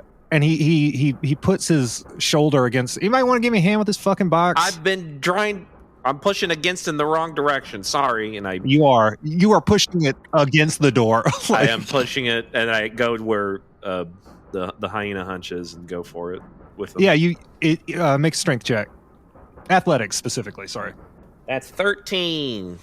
Luckily, there's some like game design grooves on the other side to let you know what direction to push the box, and it slides easier. Just like There's some yellow tape on it to mark that it's movable. You guys see me do the same animation like 3 times somehow. yeah. Well, you don't realize that you have to like press the button and press the direction. Oh, so that's for a just second, bad. That's just bad UI, baby. you accidentally climb it a couple of times. God, And sorry. examine it. Says, this box is heavy. Maybe it can be moved. Felicity says very quietly that that's actually UX. Felicity is reality reaches forward and flicks Felicity on the nose, taking 0 damage. But the implications there. Yeah, the door passes, and you hear now that it's a little bit more clear because of the way that sound works. You can hear people on the other side of the door a little bit more clearly, and there's some creepy Ooh, voices. sounds like a monster party. I bet it's Halloween with how cold it is. And I have to meet more people. I open the door, hoping for a Halloween party. You open the door. Instead of a Halloween party, you see a passenger car identical to the one you were in before this car, except, baby, it looks so nice. All those rotting leather seats, why, they're not rotting at all. They're just kind of weird smelling because they're new. There's nice curtains on those windows blocking out the view outside. And also the room is full of ghosts. Yeah. Oh no, wait, I don't care about that. I'm used to that. Yeah, also 2 of you are ghosts. But yeah, it's shocking still. Hazel's terrified. He does a backflip and climbs on top of Dudu's back and just like peeks over like a scared child. What's wrong? It looks like a heck of a good time in here. There are some people in here who are for sure ghosts. Some of them have faded a little bit. It's hard to tell exactly how many people are in here because they just seem very indistinct. They move around. They're not always visible. Sometimes they're only visible when they settle into a spot. But there are also 3 living people. Look, 3 of them are highlighted. Yep, they have distinct character portraits. Do the living people seem to see the not living people or not? But as Hazel picks over, he says, "Holy shit, that's Jenny Jenkins. And Miss Marigold, and Mr. Cartwright. What are you scared of, little honky toad? You know all these friends." I'm scared of the fucking ghosts. I'm the living people I'm all right with. They're at the other end of the carpet. You can definitely go talk to them. They won't bother you. Yeah. So there's a strong looking woman of middle years who he identified as Miss Marigold. There is a desiccated old man who he identified as Mr. Cartwright, both alive. He has weasel features. You see a distant child named Jenny Jenkins. It's the distant child model. It hasn't loaded in all the way. It's polygonal. Yeah, and in fact, she does look a little bit like she looks pale, pretty bad. She looks. Hey, Hazel, is that you? What are you doing here? I thought I was the only. I walk up with Hazel still on me, I assume, towards the pale little girl. He crawls down the front of you and does a front flip to land directly in front. He says, "Jenny, you went miss.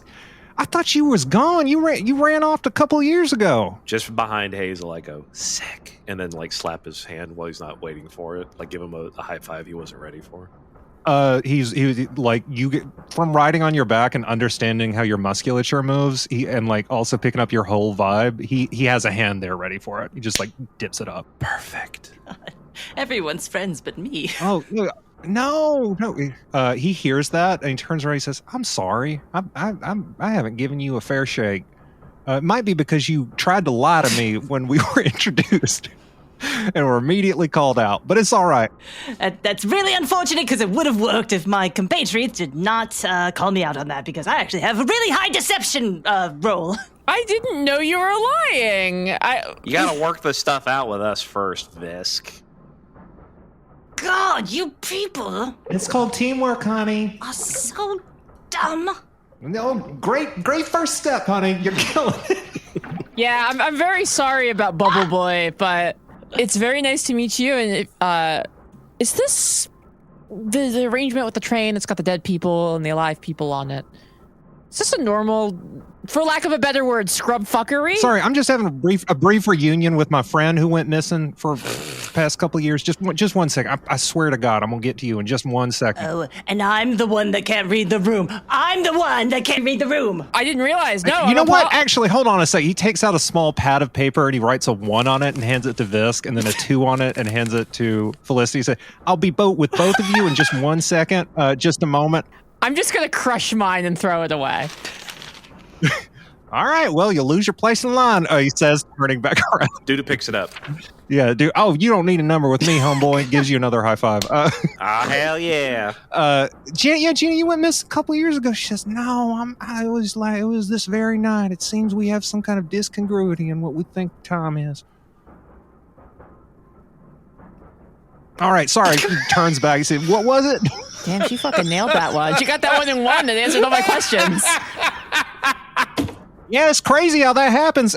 You don't want to do any more with that scene, buddy? Oh no! See, this here's the rat catcher, Mr. Cartwright. Nods his head. And he says, "Charmed." And this here's the male lady, Miss Marigold. And she says, "Yeah, it's nice to meet you. We ain't gonna be talking a lot because we ain't got great voices." Yeah, they went missing. Years passed. And they said, But to us, it would seem the very same night. This train operates on strange rules. This is the old man Weasel who looks very sick. Visk wants to. Do any of you have any food? Yes! Doo-doo These weirdos have sticks and they're eating them. goes running back to the other cart to find some more of those licorice sticks. Anyway, I was going to ask. Yeah, I'm gonna have to. Only because it's gonna be relevant later. I swear to God, I'm not being pedantic. They're actually licorice whips, not sticks. Just It's don't. the second thing I gotta Google Don't today. bust my balls about it. I got some sticks for you, and he walks away. Visk is like holding up the one that was given and like pointing at it. Oh, right. Well, I did. Okay, fine. Yes. Questions. Yes, thank you so much. I was wondering, and I wanted to ask you because you're new here, so you say, how many years have these people been missing? Well, let's see. Miss Marigold. It's about. Well, I was. Yeah. When did we stop getting mail? Okay, that was about 4 years ago. When did the rats take over? I remember that was my 6th birthday, and so that was 8. Yeah, when Mr. Cartwright went missing, the rats really ran just fucking wrong. Well, I'm being colloquial and colorful due to my Rats run this town? rural upbringing, but I just mean, yeah, well, like, basically, like, fucky little rats just, like, get in everywhere and just rip up everything with their horrible serrated teeth. No offense to anybody with serrated teeth, nods at Mr. Cartwright. Sorry, there's no trouble at all, young man. I'm just happy to see you alive. Doo-doo comes running back with the whips, excuse me. Yeah, you call them sticks. I don't care. It's fine. They are whips, but it's fine. Food. It wasn't on the ground. Don't worry. All right. That's fine. Mr. Cartwright extends his weaselly little hand, chomps into him. He says, "Oh my God, I'm hungry. I was hungrier than I realized." Take a couple more, man. buddy, and I just throw more into his hand. He's snapping them out of the air with his mouth. Just chomp, chomp. Just could not be more delighted. Same, buddy. I chomp on a couple. What's your name? Hazel. Yeah, right. Sorry, and I don't think we were close. Well, you know, I suppose that's up to you. Yeah, well, people, we're all the runaways. Everybody who left town. You know, all the people who left it. Remember how everybody leaves our town? You know, and our town sucks because everybody leaves. They were all just on this train. And they all think it's the same night they left. I assumed you came tonight, but it's 3 years or something, you said. And I assume you're not crazy, because we've been hearing this story a lot. Oh, I'm just so sick. I've just got to get off this train somehow. I'm definitely dying. I have a super good, astute sense of my own health. I'm a dying child who's being menaced by my location here. Do you like a licorice whip, child? Absolutely not. But I'll eat it. I'll do it. Here for you manners. go. She extends like a quivering hand. She bites into it. You see her grimace. She's delightful. Yeah, that was my first taste, too. You'll like it. I hand her more. I'm sure. She's great. Can somebody get that for me? Miss Marigold takes the licorice. I'll make sure she keeps eating. Also, I'll have some if that's all right. I guess, Miss Grabby Hands. All right. She fills her pockets. You know, she's getting while the getting's good. Geez, leave some for the rest of us. I look at Visk and Felicity like, got her good.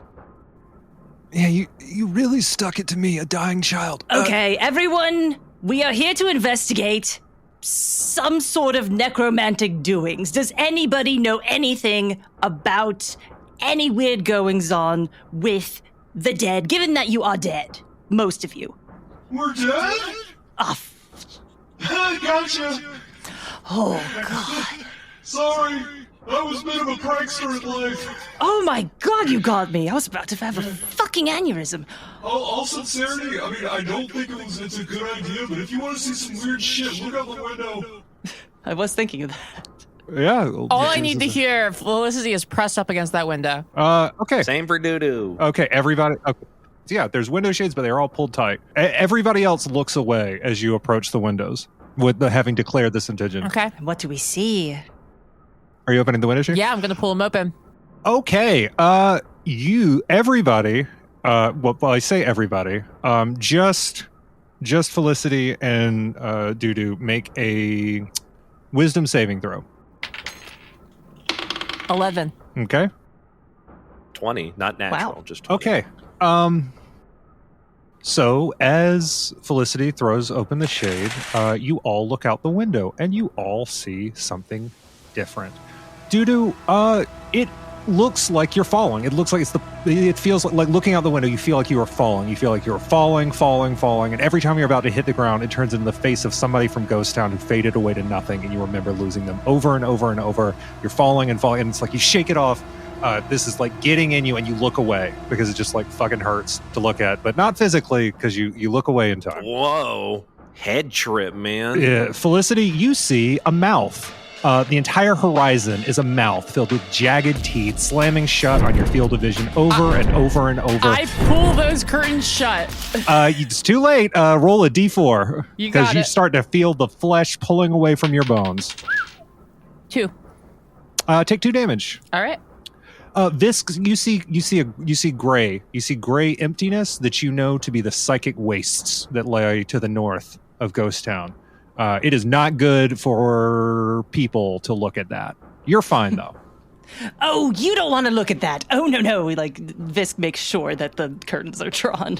Yeah. There's like a little lock. You can Oh my god. Visk locks the curtains. Yeah, learned my lesson. You're right. If you say don't look at it, I don't look at it. Oh Yeah, that's my the God. psychic waste. You don't want none of that. Oh, is that what that is? I have other questions about that. We'll ask it later.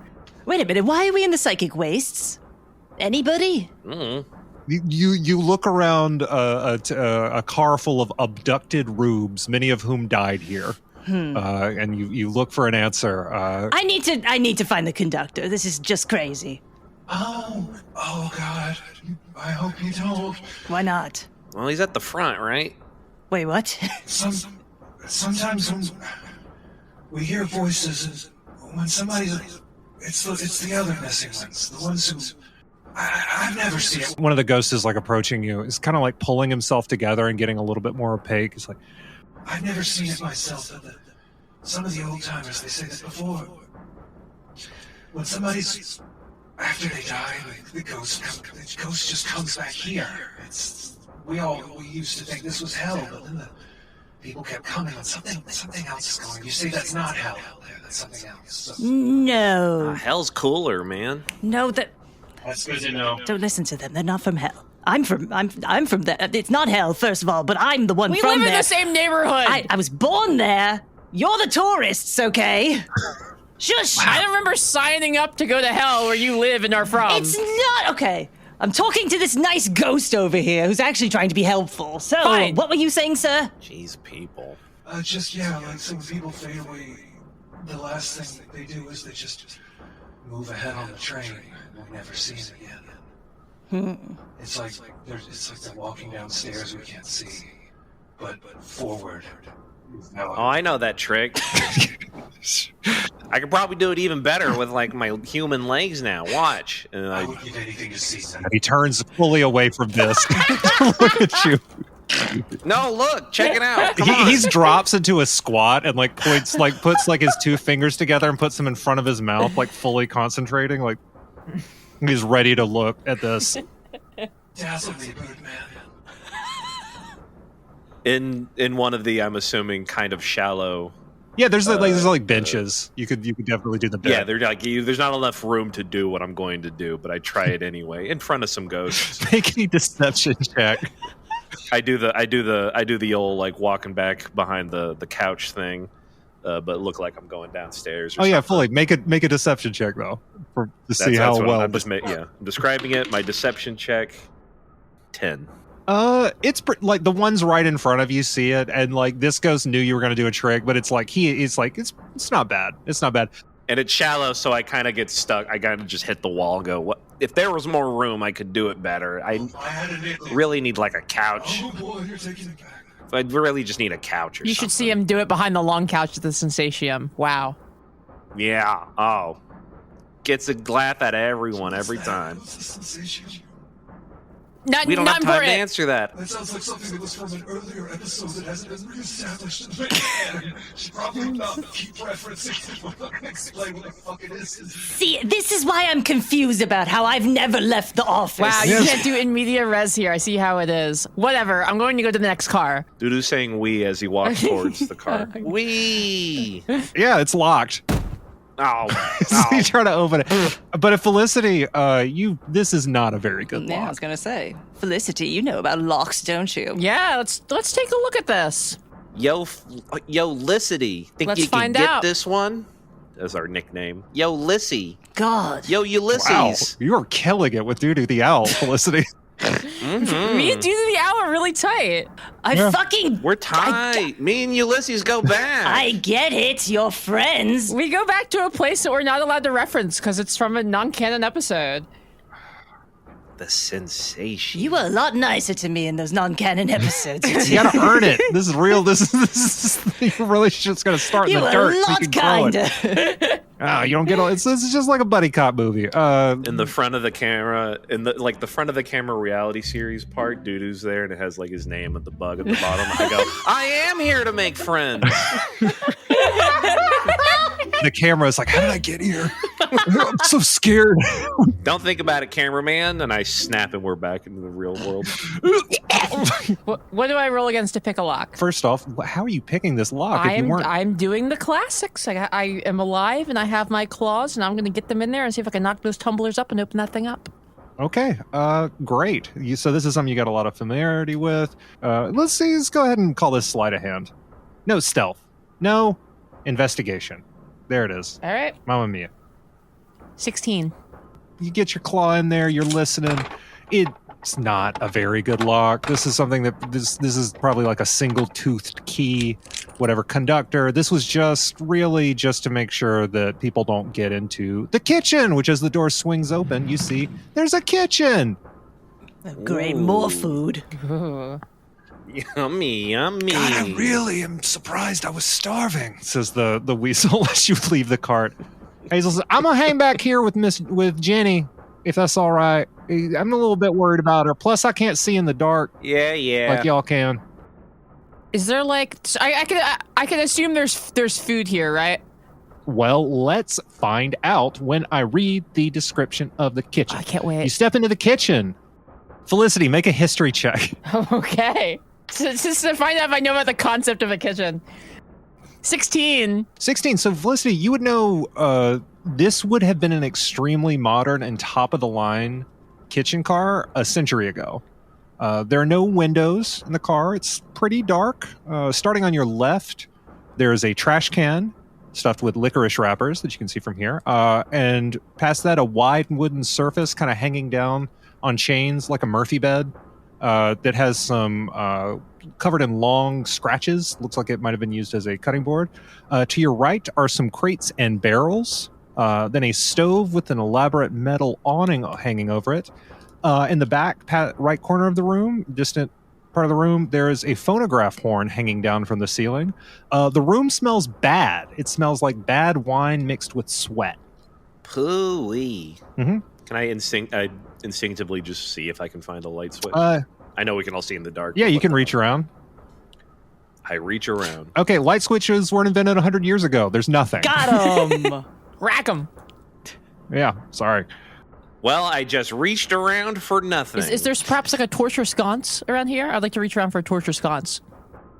Yeah, give the sconce a reach around. Hey, all right. I'm rolling for it. Okay. Oh, wow. Okay, that's a natural 1. Yeah, no, you're reaching around for it, and you like Hazel had walked forward and said, "You know what? I'm gonna be brave and mess," and you jab him right in the eyes. Ow! You reached around too hard. Oh no! Sorry Ow! about that, Hazy. You blew it with me. I And he did. shuts the door, locking you in here. No. How do you like it? Now his romance options are gone. No. You have to restart a new game. That's all right. I'm too young. It's all right. He's too young. I didn't mean to lock it. I'm sorry. Now, we should always move forward. That's right. Visk is going to that phonograph. You mean it's like something you Okay. talk into? Make a just for fun. Let's make a perception check. Great. Oh, you should move ahead more. Oh, not like that. Oh. Yeah. It's an 8 plus, what do we got here? -1. 7. With the cocky strut of someone who has been told to move ahead, you step forward. Yeah, whose fault is that? And as you walk straight up to the photograph, and almost before you get there, you hear a voice behind you, and Felicity and Dudu, it is to your right, say, "Brother, no, careful, careful, the licorice, the licorice." Something's happened with the licorice. What about the licorice?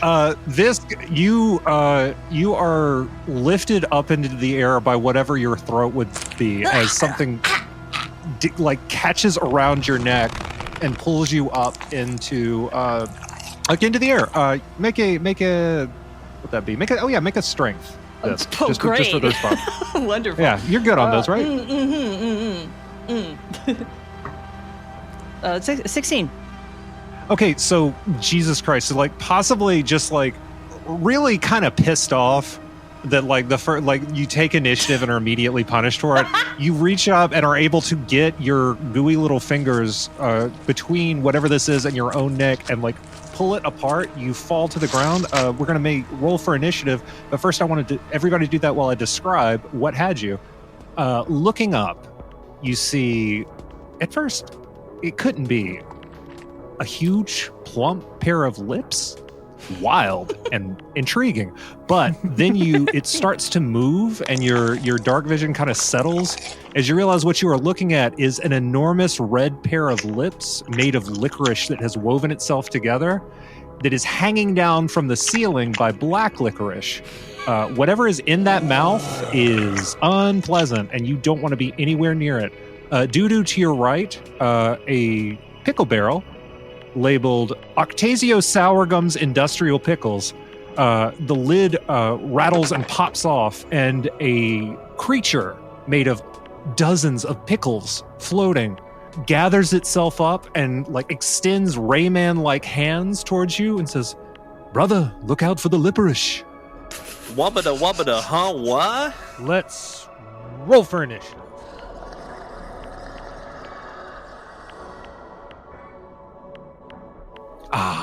I hate to interrupt myself just when the action is heating up, but I have something I must attend to briefly. Just for a moment or two, and then we'll get back to the adventures of clever Felicity, good Dudu, and the enigmatic Visk as they make their way up the mysterious Midnite Special. The next bit has fisticuffs and subterfuge and fine dining and rather a lovely song I happen to know you'd be sorry to miss. Not to mention the business of those plump lips. So just wait right there. Yes, I really must insist. You've just heard Amber Carr as Felicity Fairweather, Casey Green as Dudu the Owl, and Jess O'Brien as Visk. Skulltenders is game mastered by Cohen Edenfield, with original music composed by Seth Boyer. Editing and sound design by Jess O'Brien. We hope you'll consider supporting us on Patreon, where you can find all sorts of chilling and original bonus content, including an after show dedicated to each episode. And if not, well, we get everyone in the end.